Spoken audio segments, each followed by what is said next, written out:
একদিন আমি বাজারে গেলাম, বাজারে গিয়ে দেখি এক ব্যক্তি চিৎকার করে বলতেছে, তোমরা অমুক ব্যক্তির উপর রহম করো, তার উপর দয়া করো, যার পুঁজি গলে যায়। আমি বড় অবাক হয়ে গেলাম, আমি বড় আশ্চর্যান্বিত হয়ে গেলাম। একটা মানুষের পুঁজি আবার কেমনে গলে যায়? আমি যখন সামনে গেলাম, গিয়ে দেখলাম একজন ব্যক্তি এক খণ্ড বরফ বাজারের মধ্যে বিক্রি করার জন্য এনেছেন। সময় যখন যাচ্ছে, রুদ্রের তাপ যখন বেড়ে চলছে, বরফটা আস্তে আস্তে গলে যাচ্ছে। আর গলে যাওয়ার পরে কেউ আর বরফ আর কিনবে না। বরফ থাকতে থাকতে যদি বিক্রি না হয়, তাহলে সে ক্ষতিগ্রস্ত হয়ে যাবে। এই জন্য লোকটা চিৎকার করে করে বলতেছে, তোমরা আমার উপর রহম করো, আমার পুঁজি গলে যায়। ইমাম রাজি রহমাহুল্লাহ আলাইহি বলেন, আমি তখনই এই সূরাতুল আসরের ব্যাখ্যাটা বুঝতে পারলাম। কারণ আমাদের জীবনটা হচ্ছে একটা সময়ের সমষ্টি। এই সময় থেকে যত দিন চলে যায়, যত মাস চলে যায়, যত বছর চলে যায়, যত সময় চলে যায়, আস্তে আস্তে করে আমার হায়াতের সময়টা ক্ষয় হয়ে যায়, আর আমরা কবরের দিকে ধাবিত হয়ে যাই। এই পুঁজি হচ্ছে আমাদের হায়াত। এই হায়াত নামক পুঁজিটা যদি আমরা ভালো কাজে না লাগাতে পারি, যদি আল্লাহর হুকুম আহকামগুলো অনুসরণ না করতে পারি, আল্লাহর হাবিব সাল্লাল্লাহু আলাইহি ওয়াসাল্লামের অনুসরণ না করতে পারি, তাহলে দুনিয়া এবং আখিরাতে আমরা ক্ষতিগ্রস্ত হয়ে যাব।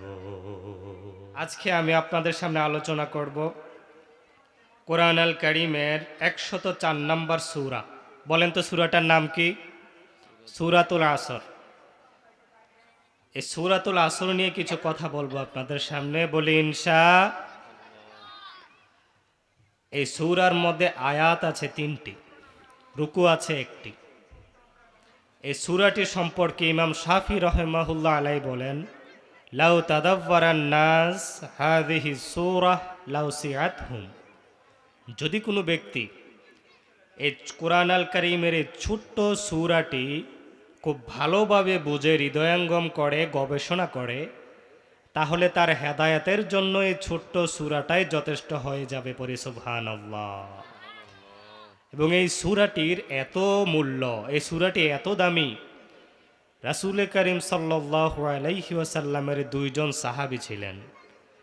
এই 2জন সাহাবী যখনই তারা সাক্ষাৎ করতেন, একে অপরকে এই সূরা না শুনিয়ে বিদায় নিতেন না। পড়েন সুবহানাল্লাহ। সাউন্ড যতটুকু বাড়াই দেন, আমি কথা বলতে একটু সমস্যা, গলা বসে আছে। এই সূরাটির শানে নুজুল আমরা জেনে নেই। ইসলামের প্রথম খলিফা হচ্ছে হযরত আবু বকর রাদিয়াল্লাহু তাআলা আনহু। যারা বাচ্চারা আছো তারা কথা বলবা না, একটু মনোযোগ দিয়ে শোনো। আবু বকর রাদিয়াল্লাহু তাআলা আনহু ছিলেন আল্লাহর হাবিব সাল্লাল্লাহু আলাইহি ওয়াসাল্লামের বন্ধু। নবীজি যখন আবু বকর রাদিয়াল্লাহু তাআলা আনহুকে দাওয়াত দিলেন, আবু বকর রাদিয়াল্লাহু তাআলা আনহু কোনো প্রশ্ন ছাড়াই তিনি নবীজির হাতে হাত রেখে কালেমা পড়ে মুসলমান হয়ে গেলেন। তখন তিনি ছিলেন বিশাল বড় ধনী, দেশ বিদেশে তিনার ব্যবসা ছিল বিস্তৃত। তিনি অনেক বড় ধনী ছিলেন, অনেক শিল্পপতি ছিলেন, বিশাল বড় ধনী ছিলেন। যখনই ইসলাম গ্রহণ করলেন, তিনি আল্লাহর হাবিব সাল্লাল্লাহু আলাইহি ওয়াসাল্লামের সাথে সাথে সব সময় থাকেন, নবীজির পাশে ছায়া হয়ে সব সময় থাকেন, এবং ইসলামের কাজে তিনার সমস্ত সম্পদগুলো ব্যয় করতে থাকলেন। আস্তে আস্তে তিনার ব্যবসাগুলো খুব ছোট হয়ে আসলো, সংকীর্ণ হয়ে আসলো, এবং ওনার যে ধন সম্পদগুলো ছিল, এই ধন সম্পদগুলো কমে গেল। একদিন তিনি মক্কার রাস্তা দিয়ে, এই এই তোমরা উঠে কেন, বসো, এই বসো, একজন উঠবে না। মক্কার রাস্তা দিয়ে তিনি একদিন হাঁটতেছিলেন।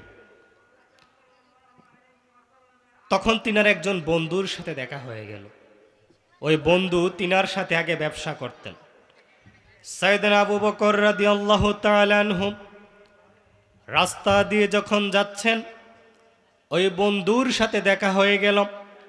ওই বন্ধু ডাক দিয়ে বলতেছেন, ও আবু বকর, তুমি তো অনেক বড় ব্যবসায়িক ছিলে, দেশ বিদেশে তোমার ব্যবসা বিস্তৃত ছিল, অনেক বেশি ধন সম্পদের মালিক ছিলাম, কিন্তু তুমি মুসলমান হওয়ার কারণে, ঈমান আনার কারণে, মুহাম্মদ সাল্লাল্লাহু আলাইহি ওয়াসাল্লামের সাথে থাকার কারণে তোমার ধন সম্পদগুলো আস্তে আস্তে শেষ হয়ে গেছে, তোমার ব্যবসা বাণিজ্যগুলো ধ্বংস হয়ে গেছে, তুমি ক্ষতিগ্রস্ত হয়ে গেছো। পড়েন নাউজুবিল্লাহ। আর দেখো, আমি ঈমান না আনার কারণে, মুহাম্মদ সাল্লাল্লাহু আলাইহি ওয়াসাল্লামের সাথে সাথে না থাকার কারণে দিন দিন আমার সম্পদগুলো বৃদ্ধি পাচ্ছে, দেশ বিদেশে আমার ব্যবসাগুলো আরো বিস্তৃত হচ্ছে, আমি আরো ধনী থেকে ধনী হচ্ছি।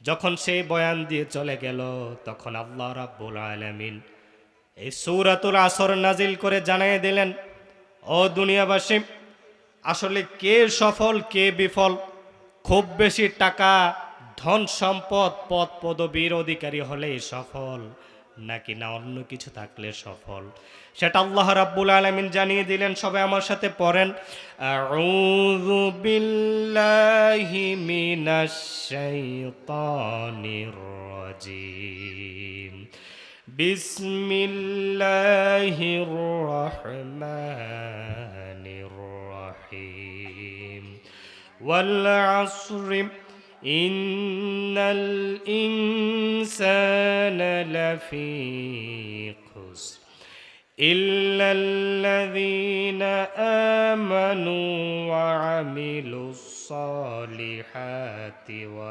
তাওয়াসাউ বিল হাক্কি ওয়া তাওয়াসাউ বিস সাবর। রব্বুল আলামিন প্রথমে বললেন, ওয়াল আসর, সময়ের কসম, যুগের কসম, কালের কসম। রব্বুল আলামিন সময়ের কসম কাটলেন প্রথমেই। ইমাম রাজি রাহিমাহুল্লাহ আলাইহি বলেন, আমি প্রথমেই এই আসরের ব্যাখ্যাটা বুঝতাম না। একদিন আমি বাজারে গেলাম, বাজারে গিয়ে দেখি এক ব্যক্তি চিৎকার করে বলতেছে, তোমরা অমুক ব্যক্তির উপর রহম করো, তার উপর দয়া করো, যার পুঁজি গলে যায়। আমি বড় অবাক হয়ে গেলাম, আমি বড় আশ্চর্যান্বিত হয়ে গেলাম। একটা মানুষের পুঁজি আবার কেমনে গলে যায়? আমি যখন সামনে গেলাম, গিয়ে দেখলাম একজন ব্যক্তি এক খণ্ড বরফ বাজারের মধ্যে বিক্রি করার জন্য এনেছেন। সময় যখন যাচ্ছে, রুদ্রের তাপ যখন বেড়ে চলছে, বরফটা আস্তে আস্তে গলে যাচ্ছে। আর গলে যাওয়ার পরে কেউ আর বরফ আর কিনবে না। বরফ থাকতে থাকতে যদি বিক্রি না হয়, তাহলে সে ক্ষতিগ্রস্ত হয়ে যাবে। এই জন্য লোকটা চিৎকার করে করে বলতেছে, তোমরা আমার উপর রহম করো, আমার পুঁজি গলে যায়। ইমাম রাজি রাহিমাহুল্লাহ আলাইহি বলেন, আমি তখনই এই সূরাতুল আসরের ব্যাখ্যাটা বুঝতে পারলাম। কারণ আমাদের জীবনটা হচ্ছে একটা সময়ের সমষ্টি। এই সময় থেকে যত দিন চলে যায়, যত মাস চলে যায়, যত বছর চলে যায়, যত সময় চলে যায়, আস্তে আস্তে করে আমার হায়াতের সময়টা ক্ষয় হয়ে যায়, আর আমরা কবরের দিকে ধাবিত হয়ে যাই। এই পুঁজি হচ্ছে আমাদের হায়াত। এই হায়াত নামক পুঁজিটা যদি আমরা ভালো কাজে না লাগাতে পারি, যদি আল্লাহর হুকুম আহকামগুলো অনুসরণ না করতে পারি, আল্লাহর হাবিব সাল্লাল্লাহু আলাইহি ওয়াসাল্লামের অনুসরণ না করতে পারি, তাহলে দুনিয়া এবং আখিরাতে আমরা ক্ষতিগ্রস্ত হয়ে যাব। রব্বুল আলামিন তারপরে বলেন, ইন্নাল ইনসানা লাফি খুসর, নিশ্চয়ই পৃথিবীর সব মানুষগুলো ক্ষতির মধ্যে নিমজ্জিত। রব্বুল আলামিন এখানে কোনো দলের নাম বলে নাই, কোনো গোত্রের নাম বলে নাই, কোনো দেশের নাম বলে নাই, কোনো জাতির নাম বলে নাই। তিনি আমভাবে সকলকে বললেন, নিশ্চয়ই সব মানুষগুলো ক্ষতির মধ্যে নিমজ্জিত আছে। তারপরে আবার রব্বুল আলামিন এর পরের আয়াতে 4 শ্রেণীর মানুষদেরকে আলাদা করে ফেললেন। এই চারটা গুণ যাদের মধ্যে থাকবে তারা দুনিয়া এবং আখিরাতের ক্ষতি থেকে বেঁচে যাবে।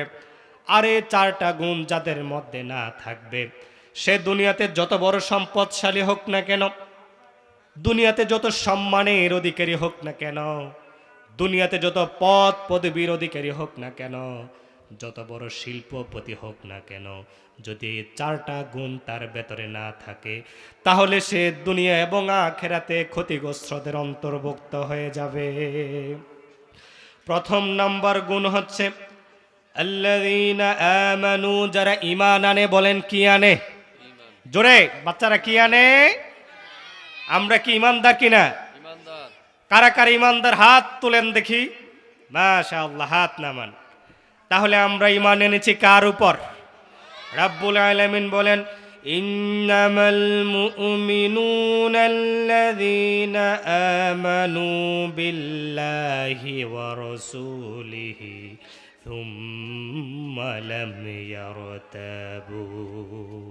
নিশ্চয়ই মুমিন তো তারাই, নিশ্চয়ই ঈমানদার তো তারাই যারা আল্লাহর প্রতি ঈমান আনে, রাসূলের প্রতি ঈমান আনে, আর ঈমান আনার পরে আর কোনো বিষয় নিয়ে সন্দেহ প্রকাশ করে না। এখন আমরা বলবেন, হুজুর ঈমান তো এনেছি আল্লাহর উপর, রাসূলের প্রতি তো ঈমান এনেছি, তারপরে আবার সন্দেহ থাকে কিভাবে? যদি আমরা সন্দেহ না করতাম, তাহলে যদি আমরা আল্লাহর উপর পরিপূর্ণ বিশ্বাস থাকতো, রাসূলের উপর যদি আমাদের পরিপূর্ণ বিশ্বাস থাকতো, তাহলে আমাদের রিজিক যে ফিক্সড আছে সেটা আমরা বিশ্বাস করতাম, তার উপরে আমরা সুদ খেতাম না, ঘুষ খেতাম না। মসজিদের মধ্যে 5 ওয়াক্ত আজান হয়, আমরা নামাজে না গিয়ে ঘরে ঘুমিয়ে থাকতে পারতাম না, আল্লাহ এবং রাসূলের বিরোধিতা করতে পারতাম না, আল্লাহ এবং রাসূল যেটা বলেছে সেটার বিপরীত করতে পারতাম না। বলেন ঠিক কিনা? আমরা মুসলমান, ঈমানের মর্যাদা বুঝি না, ঈমান যে কত গুরুত্বপূর্ণ সেটা আমরা বুঝি না, কারণ আমরা উত্তরাধিকারী সূত্রে ঈমান পেয়েছি। এই বাচ্চারা, তোমরা বারবার কথা বলো কেন?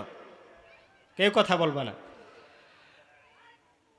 ঈমান যে কত বড় গুরুত্বপূর্ণ সেটা আমরা বুঝি না, কারণ আমরা ঈমান পেয়েছি উত্তরাধিকারী সূত্রে। বাবা মুসলমান, দাদা মুসলমান, দেখে দেখে আমরাও মুসলমান। ঠিক কিনা বলেন?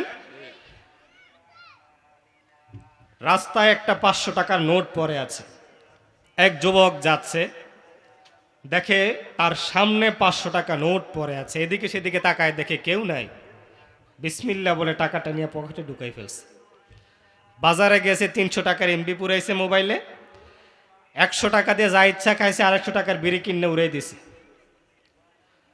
আরেক যুবক সারাদিন কাজ করেছে, মাথার গাম পায়ে ফেলেছে, 500 টাকা সে বিনিময়ে পেয়েছে, রোজ পেয়েছে 500 টাকা। সে কি ইচ্ছা করলে টাকাটা এইভাবে উড়াতে পারবে? বলেন। টাকাটার প্রতি একটা দরদ থাকবে, কারণ সে কষ্ট করে সে টাকাটা উপার্জন করেছে, সে টাকাটা রেখে দেবে, সে প্রয়োজনে খরচ করবে। কিন্তু আমরা মুসলমান এমন হয়ে গেছি, উত্তরাধিকার সূত্রে ঈমান পেয়েছি, ঈমানের মর্যাদা আমরা বুঝি নাই। ঈমানের মর্যাদা তারা বুঝতেন যারা আল্লাহর হাবিব সাল্লাল্লাহু আলাইহি ওয়াসাল্লামের যুগে ঈমান এনেছিলেন। তারা জীবন দিয়েছে তবু ঈমান দেয় নাই, তারা জীবন দিয়েছে, তারা মাথা দিয়েছে, তবু কারুর সামনে আল্লাহ ছাড়া আর অন্য কারুর সামনে মাথা নত করে নাই। পড়েন সুবহানাল্লাহ। আল্লাহর হাবিব সাল্লাল্লাহু আলাইহি ওয়াসাল্লামের একজন সাহাবী, যার নাম হযরতে বেলাল রাদিয়াল্লাহু তাআলা আনহু। বেলাল রাদিয়াল্লাহু তাআলা আনহু ছিলেন উমাইয়ার দাস, কৃতদাস। এই বেলাল রাদিয়াল্লাহু তাআলা আনহু নবীজির হাতে হাত রেখে মুসলমান হয়ে গেলেন। তার মালিক উমাইয়া টের পেয়ে গেলেন, জিজ্ঞেস করলেন, রে বেলাল, তুমি কি মুহাম্মদ সাল্লাল্লাহু আলাইহি ওয়াসাল্লামের হাতে হাত রেখে মুসলমান হয়ে গেছো নাকি? বেলাল বলে, হ্যাঁ, আমি মুসলমান হয়ে গিয়েছি। তার মালিক বলে, ঈমান ছেড়ে দাও, আগের ধর্মে চলে আসো, বাপদাদার ধর্মে ফিরে আসো, আর না হয় তোমাকে কঠিন শাস্তি দেয়া হবে। বেলাল রাদিয়াল্লাহু তাআলা আনহু জানিয়ে দিলেন, জীবন যাবে তবুও আমার ঈমান আমি দেব না। সুবহানাল্লাহ পড়েন। বেলাল রাদিয়াল্লাহু তাআলা আনহুকে একটা রুমের মধ্যে বন্দি করা হলো। বলা হলো যতক্ষণ পর্যন্ত ঈমান না ছাড়বা, কালেমা না ছাড়বা, ততক্ষণ পর্যন্ত খাবার দাবার দেওয়া হবে না, পানিও দেওয়া হবে না। খাবার দেয় না, পানি দেয় না, একদিন, 2 দিন, 3 দিন, অনেক দিন চলে গেল। বেলাল রাদিয়াল্লাহু তাআলা আনহু তবু ঈমান ছাড়ে না। উমাইয়া ঘরের ভিতরে ঢুকে বলল, রে বেলাল, এতদিন খাবার ছাড়া আছিস, পানি ছাড়া আছিস, তোর কি কষ্ট হয় না? তুই কেন ঈমান ছাড়িস না? বেলাল রাদিয়াল্লাহু তাআলা আনহু বলল, আমার এই জীবন থাকতে আমি ঈমান ছাড়ব না। তার মালিক উমাইয়া বুঝলো এইভাবে কাজ হবে না। বেলাল রাদিয়াল্লাহু তাআলা আনহুর গলার মধ্যে একটা শিকল পেঁচাইয়া মক্কার দুষ্ট ছেলেদের হাতে বেলাল রাদিয়াল্লাহু তাআলা আনহুকে ছেড়ে দিল। মক্কার দুষ্ট ছেলেরা মক্কার অলিতে গলিতে, মরুভূমিতে বেলাল রাদিয়াল্লাহু তাআলা আনহুকে টানা হেসরা করে আর বলে দেয়া হলো, যদি সে কালেমা ছেড়ে দেয়, যদি সে ঈমান ছেড়ে দেয়, তাহলে তোমরা তাকে ছেড়ে দিবা। কিন্তু সে ঈমান ছাড়ে না। সন্ধ্যা বেলায় গিয়ে দেখে বেলাল ঈমান ছাড়ে না। তার যতই কষ্ট হোক না কেন, সে ঈমান ছাড়তে নারাজ।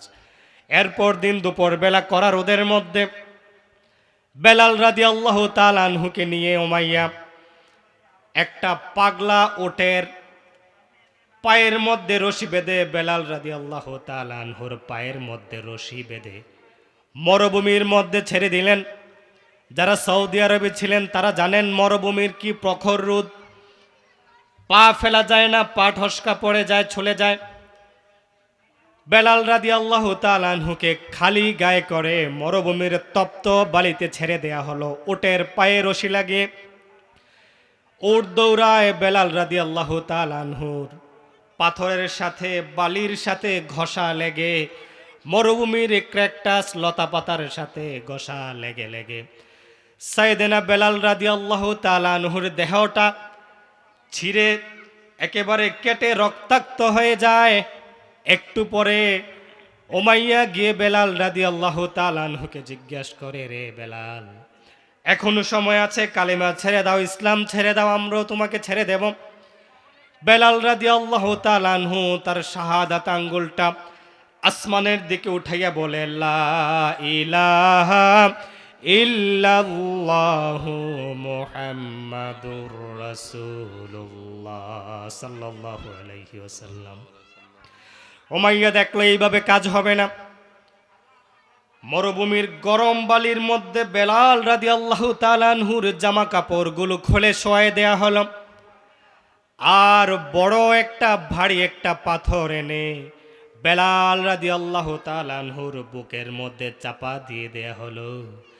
তিনি কষ্টে কথা বলতে পারেন না, পাথরের চাপে মুখ দিয়ে কথা ঠিক মতো আসে না। তখন উমাইয়া বলল, রে বেলাল, ঈমান ছেড়ে দাও, ইসলাম ছেড়ে দাও, তোমাকে ছেড়ে দেয়া হবে, আর শাস্তি দেয়া হবে না। বেলাল রাদিয়াল্লাহু তাআলা আনহু পুরোপুরি কালেমা উচ্চারণ করতে পারে না। শাহাদাত আঙ্গুলটা আসমানের দিকে উঁচু করে জানিয়ে দেয়, আহাদ আহাদ আহাদ, আমার আল্লাহ এক, আমার আল্লাহ এক, আমার আল্লাহ এক, আল্লাহু আকবার। এবার দেখলো এইভাবে কাজ হবে না।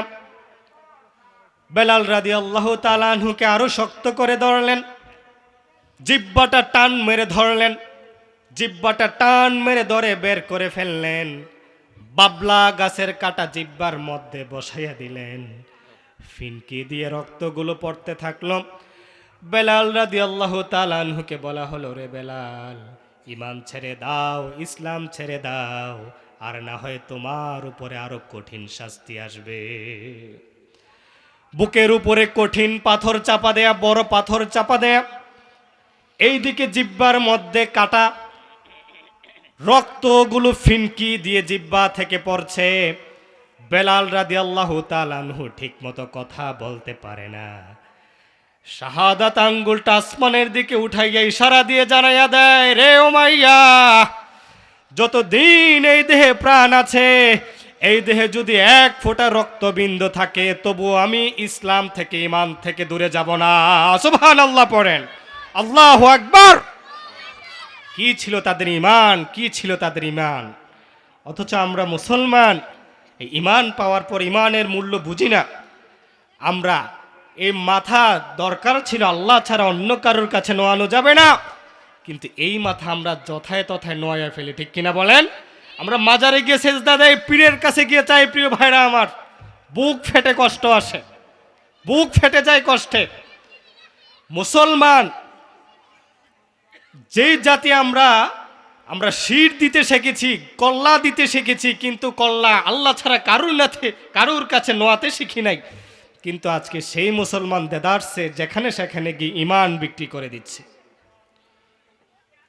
তাদেরকে কিছু পীর শিখাচ্ছে, সিজদা দাও আমার পায়ে, আমি যেইভাবে বলি সেইভাবে চলো, জান্নাতে আমি যাওয়ার সময় তোমাকে নিয়ে যাব। পরে নাউজুবিল্লাহ, কাল কিয়ামতের মাঠে ওই পীরের কোনো খোঁজ খবর থাকবে বলেন?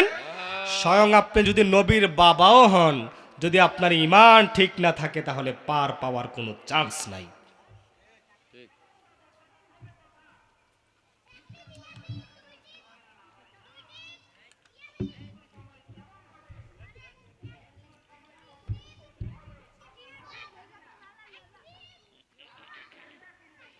হযরতে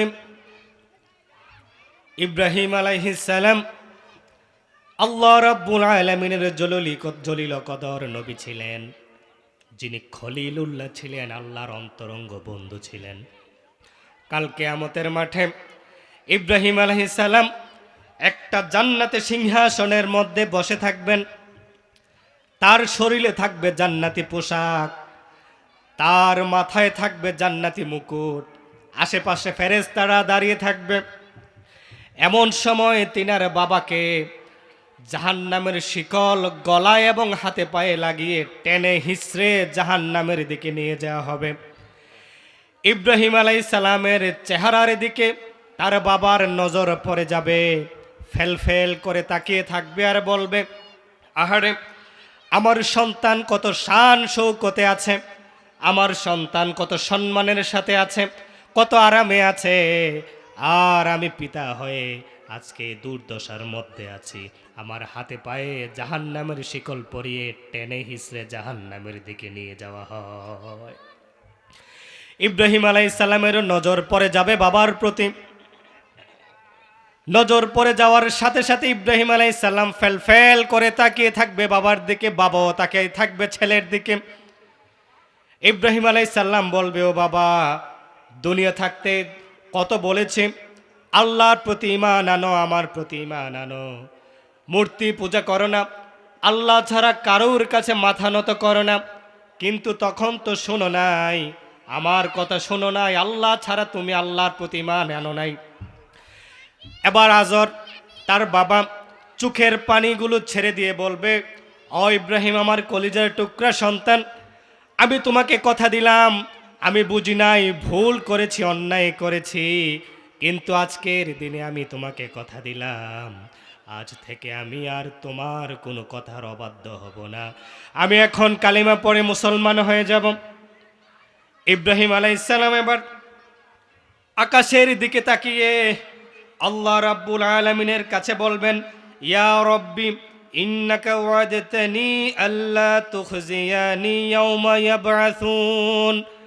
ও রব, ও আমার প্রতিপালক, তুমি তো আমাকে ওয়াদা দিয়েছিলাম, তুমি তো আমাকে কথা দিয়েছিলে, আজকের দিনে তুমি আমাকে লজ্জা দিবা না, শরম দিবা না।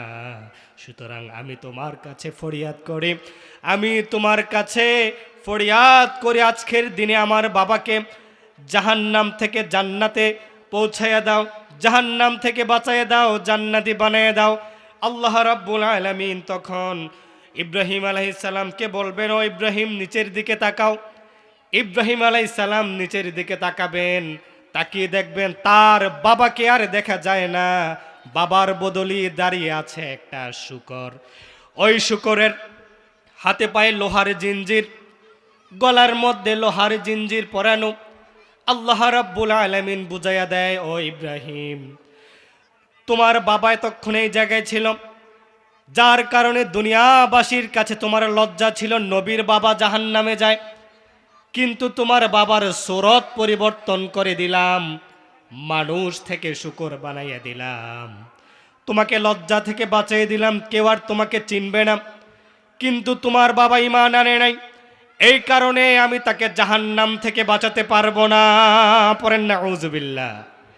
নবীর বাবা যদি ঈমান না আনার কারণে, ঈমানে ত্রুটি থাকার কারণে জাহান্নামে যায়, নবীর সুপারিশ যদি কাজ না হয়, তাহলে চিন্তা করেন আমাদের দুনিয়ার আমাদের কি অবস্থা হবে। প্রিয় ভাইরা আমার, এই জন্য আমাদের ঈমানটাকে আমরা মজবুত করতে হবে।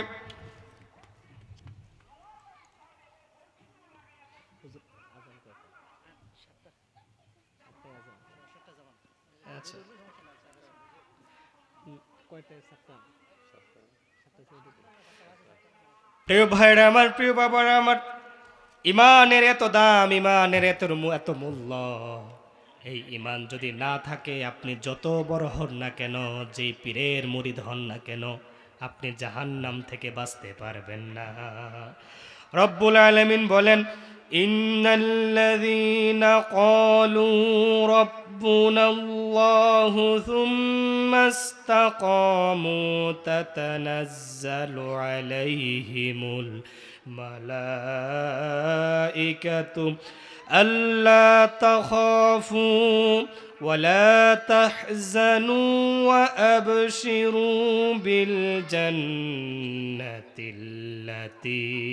কুনতুম তুআদুন। নিশ্চয় যারা বলে আল্লাহ আমাদের রব, নিশ্চয় যারা আল্লাহর প্রতি ঈমান আনে, জীবনের শেষ সময় পর্যন্ত ঈমানের উপর অটল থাকে, ইস্তেকামাত থাকে, শেষ সময় তাদের কাছে আল্লাহ রাব্বুল আলামিন ফেরেশতা নাজিল করেন। ওই ফেরেশতারা এসে বলে, ও ঈমানদার, দুনিয়াতে তুমি যে ঈমানটাকে পাক্কা রেখেছিলে, আজকের দিনে তোমার কোনো ভয় নাই, চিন্তা নাই, তুমি জান্নাতের সুসংবাদ গ্রহণ করো, এমন জান্নাতের সুসংবাদ গ্রহণ করো যেই জান্নাতের ওয়াদা স্বয়ং আল্লাহ রাব্বুল আলামিন তোমাকে দিয়েছিলেন। পড়েন সুবহানাল্লাহ। এই জন্য আমরা ঈমান নিয়ে বাঁচতে চাই, ঈমান নিয়ে মরতে চাই, বলি ইনশাআল্লাহ। ঈমানের পথে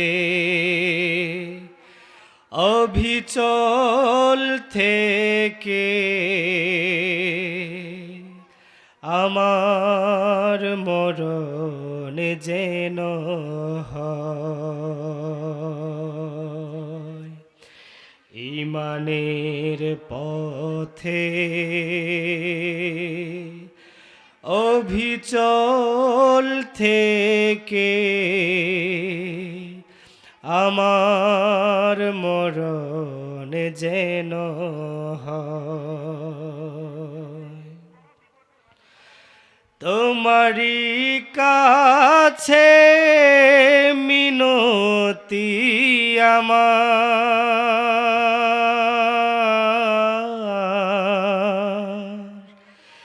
তোমারি কাছে মিনতি আমার,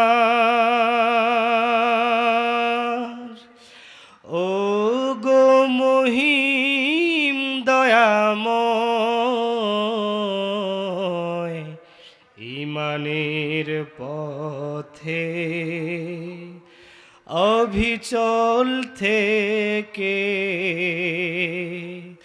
আমার মরণ যেন হয়। পড়েন আমিন। তাহলে যারা ক্ষতি থেকে বাঁচবে তারা হচ্ছে 1 নম্বরে ঈমানদার। তাদের 2 নম্বর গুণ হচ্ছে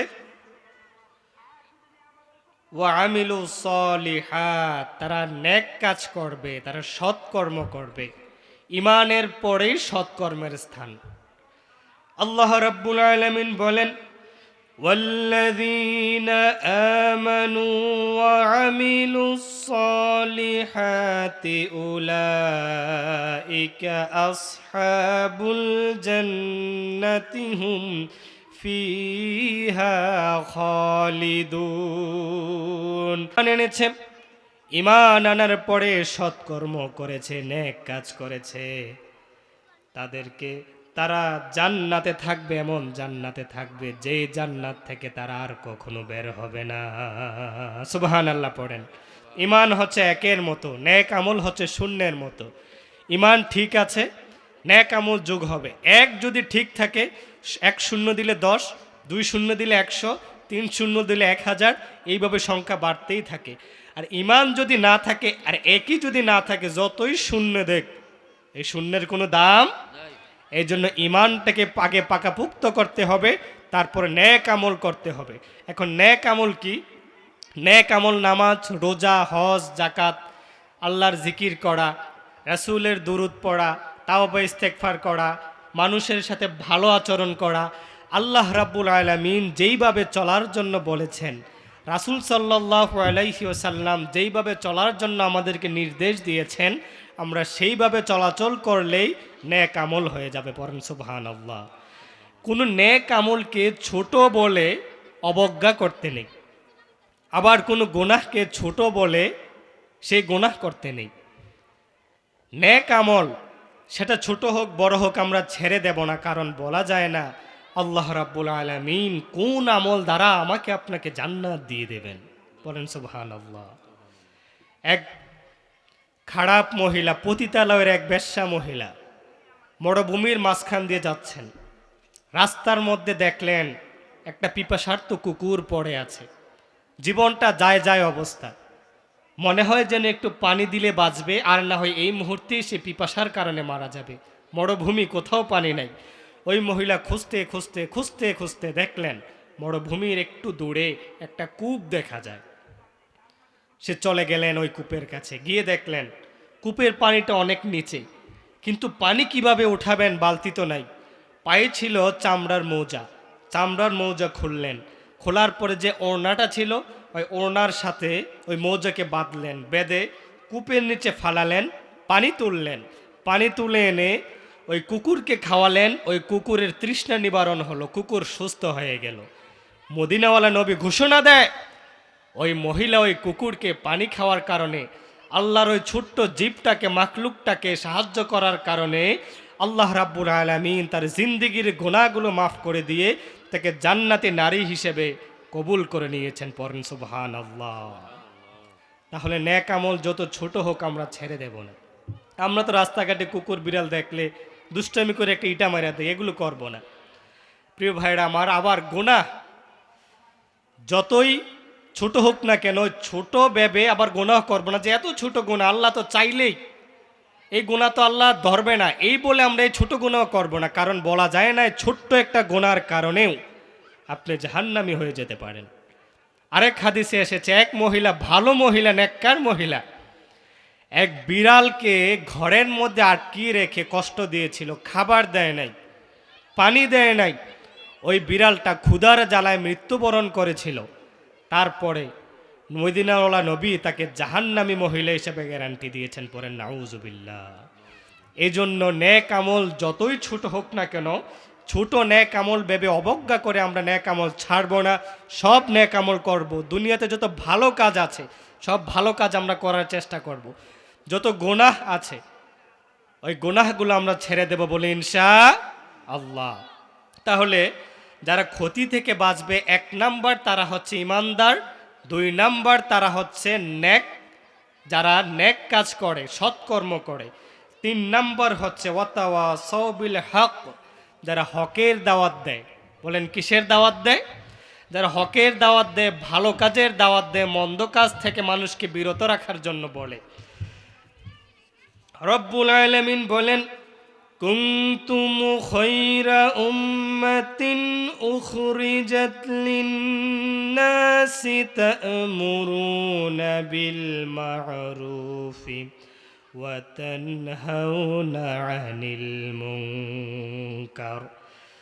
নিশ্চয়ই তোমাদেরকে এই পৃথিবীতে শ্রেষ্ঠ জাতি হিসেবে প্রেরণ করা হয়েছে, মানুষের কল্যাণের জন্য প্রেরণ করা হয়েছে, যাতে করে তোমরা সৎ কাজের আদেশ দাও আর মন্দ কাজ থেকে মানুষদেরকে বিরত রাখো। প্রিয় ভাইরা আমার, সৎ কাজের আদেশ দিতে হবে, মন্দ কাজ থেকে মানুষকে নিষেধ করতে হবে। এখন আমাদের সমাজে এমনও মানুষ আছে যারা মনে করে সমাজ যেই দিকে যাক, মানুষ যেইভাবে যাক খুশি সেদিকে যাক, কিন্তু আমি আমার মতে করে থাকবো, তা হবে না প্রিয় ভাইরা আমার। আল্লাহর হাবিব সাল্লাল্লাহু আলাইহি ওয়াসাল্লাম বলেন, যে ব্যক্তি কাউকে ভালো কাজের পরামর্শ দেয়, ভালো কাজের আদেশ দেয়, আর ওই লোকটা ভালো কাজ করার পরে যতটুকু সওয়াব পায়, ওই আদেশ দাদা ব্যক্তির উপর ওই সমান সওয়াব আল্লাহ রাব্বুল আলামিন দিয়ে দেয়। পড়েন সুবহানাল্লাহ। এই জন্য আমরা যেখানে বসি না কেন, ফাওয়াল আপনা করে যদি অন্যায় দেখি তাহলে অন্যের প্রতিবাদ করব, মানুষদেরকে আল্লাহর পথে ডাকবো, রাসূলের পথে ডাকবো। আর যদি তা না করে যদি গজব আসে, আযাব আসে, তাহলে ওই আল্লাহর গজব আর আযাব আমাদেরকে ছাড় দেবে না। হযরতে দাউদ আলাইহিস সালামের কণ্ঠ এত সুন্দর ছিলেন, তিনি যখন সাগরের কিনারায় গিয়ে তেলাওয়াত করতেন, সাগরের মাছগুলো নবীর কণ্ঠের তেলাওয়াতে মুগ্ধ হয়ে কিনারায় চলে আসতো। আবার তিনি যখন ডাঙ্গায় গিয়ে তেলাওয়াত করতেন, আকাশের পাখিগুলো মাটিতে চলে আসতো, বনের প্রাণীগুলো লোকালয়ে চলে আসতো। আর মাছগুলো যখন একেবারে কিনারায় চলে আসতো, তখন ওই এলাকাবাসী মাছগুলো ধরে ধরে খেত। আল্লাহ রাব্বুল আলামিন আদেশ জারি করে দিলেন, শনিবারের দিনে আমার নবী দাউদ আলাইহিস সালাম কোরআন তেলাওয়াত, আমার নবী দাউদ আলাইহিস সালাম তার জাবুর তেলাওয়াত করবেন। আর এই দিনে কেউ মাছ শিকার করতে পারবে না, মাছ ধরতে পারবে না। এই ঘোষণা আসার পরে পরে তিনটা দলে মানুষগুলো বিভক্ত হয়ে গেল। একদল মনে করল, আল্লাহ তো বলছে শনিবারে মাছ না ধরার জন্য, সুতরাং আমরা শনিবারে মাছ ধরব না, শনিবারে জাল দিয়ে বিভিন্নভাবে বেড়া দিয়ে মাছগুলোকে আটকাইয়া রাখবো, রবিবারে সোমবারে ধরব। পড়েন নাউজুবিল্লাহ। কি বড় বান্দর দেখছেন! শনিবারে তো আল্লাহ নিষেধ করছে, রবিবারে তো নিষেধ করে না, এই জন্য বেড়া দিয়ে রাখবে, রবিবার আসলে রবিবারে ধরবে। আরেক দল মনে করল, আমরা আল্লাহর আইন মানব, আমরা ওই মাছগুলোকে ধরব না, কিন্তু যারা ধরে তাদেরকে বাধাও দেব না।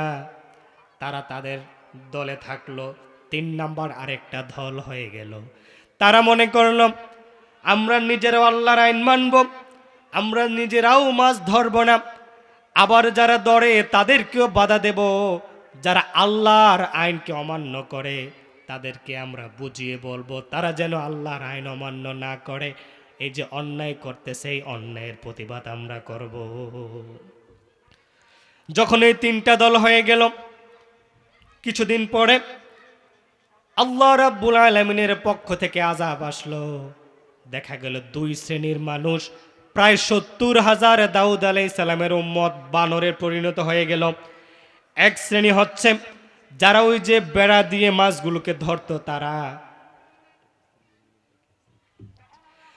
আর 2 শ্রেণীর মানুষ হচ্ছে যারা নিজেরা ধরে নাই কিন্তু তারা হকের দাওয়াত দেয় নাই, অন্যের প্রতিবাদ করে নাই। তারা 2 শ্রেণীর মানুষ, প্রায় 70,000 মানুষকে আল্লাহ রাব্বুল আলামিন বানর বানিয়ে দিলেন। আরেক শ্রেণীর মানুষকে আযাব থেকে বাঁচাইয়া দিলেন, যারা নিজেরাও আল্লাহর আইন মেনেছে, তাদের নবীর আইন নিজেরাও মেনেছে, আবার মানুষদেরকে সৎ কাজের দিকে আদেশ দিয়েছে, অন্যায় থেকে বিরত রাখার জন্য থাকার জন্য বলেছে। ওই দল ছাড়া বাকি দলগুলোকে আল্লাহ রাব্বুল আলামিন বানরে পরিণত করে দিয়েছে। পরে নাউজুবিল্লাহ। সুতরাং আমরা যেটা অন্যায় সেটা অন্যায়কে আমরা অন্যায় বলবো, ন্যায়কে ন্যায় বলবো বলি ইনশাআল্লাহ। 3-4 নাম্বার গুণ তাদের থাকবে, তারা হচ্ছে ওয়াতাওয়াসাউ বিস-সাবর, ওয়াতাওয়াসাউ বিস-সাবর। তারা ধৈর্য ধারণ করবে, ধৈর্যের উপর অটল থাকবে। জীবনে যত কিছু আসুক না কেন, যত বিপদ আপদ আসুক না কেন, যা কিছু আসুক না কেন, তারা ধৈর্য ধরবে, তারা হায় হুতাশ করবে না, আল্লাহর রহমত থেকে নিরাশ হবে না, তারা আল্লাহর উপর ধৈর্য ধারণ করবে, আল্লাহর উপর ভরসা করবে। পড়েন সুবহানাল্লাহ। ধৈর্যটা 3 ধরনের। 1 নাম্বার হচ্ছে নেক আমল করার ধৈর্য। নামাজ শুরু হয়ে যায়, ফজর নামাজ, শীতকাল, সেখানে কষ্ট করে অজু করে যাওয়ার জন্য একটা ধৈর্যের প্রয়োজন আছে, বলেন ঠিক কিনা? নামাজে দাঁড়িয়ে থাকার জন্য একটা ধৈর্যের প্রয়োজন আছে। এই রমজান মাসে রোজা কষ্ট করে রাখার জন্য সকালে খেয়ে বিকেল পর্যন্ত থাকাটা একটা ধৈর্যের প্রয়োজন আছে। এই নেক আমল করার জন্য একটা ধৈর্যের প্রয়োজন। 2 নাম্বার, গুনাহ থেকে বাঁচতেও ধৈর্যের প্রয়োজন। যেমন আমার টাকার প্রয়োজন, এই মুহূর্তে ইচ্ছা করলেই আমি সুদের কারবারে যেতে পারি, 2 নাম্বার কাজ কারবারিতে যেতে পারি, কিন্তু সেটা না করে আল্লাহর উপর ভরসা করে থাকাটাও একটা ধৈর্যের প্রয়োজন। 3 নাম্বার হচ্ছে বিপদ আপদে ধৈর্য। এই বিপদ আপদে যারা ধৈর্য ধারণ করে তাদের উপরে অনেক বালা মুসিবত আসবে, তাদেরকে বিভিন্নভাবে আল্লাহ তাআলা পরীক্ষা নেবেন ধৈর্যের। তারা যদি হাই হুতাশ না করে, আল্লাহর রহমত থেকে নিরাশ না হয়ে আল্লাহর উপর তাওয়াক্কুল রেখে ধৈর্য ধারণ করে, তাহলে আল্লাহ রাব্বুল আলামিন বলেন তাদেরকে আমি ক্ষতি থেকে বাঁচাই দেব। পড়েন সুবহানাল্লাহ। তাহলে 4 শ্রেণীর মানুষরা ক্ষতি থেকে বেঁচে যাবে। 1 নাম্বার, যারা ঈমান আনে। বলেন কি আনে? যারা ঈমান আনে, যারা ঈমানদার। 2 নাম্বার, ঈমান আনার পরে যারা নেক আমল করে। 3 নাম্বারে, যারা মানুষকে হকের দাওয়াত দেয়, ভালো কাজের দাওয়াত দেয়, মন্দ কাজ থেকে মানুষকে নিষেধ করে। 3 নাম্বার, যারা সবর করে, সব কাজে যারা সবর করে। এই 4 নাম্বার, যারা সবর করে। এই 4টা গুণ যাদের মধ্যে থাকবে, আল্লাহ রাব্বুল আলামিন তাদেরকে দুনিয়া এবং আখিরাতের ক্ষতি থেকে বাঁচিয়ে দিবেন। পড়েন সুবহানাল্লাহ। এবং তারা দুনিয়া এবং আখিরাতে সফল। পড়েন সুবহানাল্লাহ। আল্লাহ রাব্বুল আলামিন আমাদেরকে এর 4 গুণে গুণান্বিত হওয়ার তৌফিক দান করুক, বলে আমিন। যা কিছু বললাম আল্লাহ তাআলা আমাকে এবং আপনাদেরকে আমল করার তৌফিক দান করুক, বলে আমিন।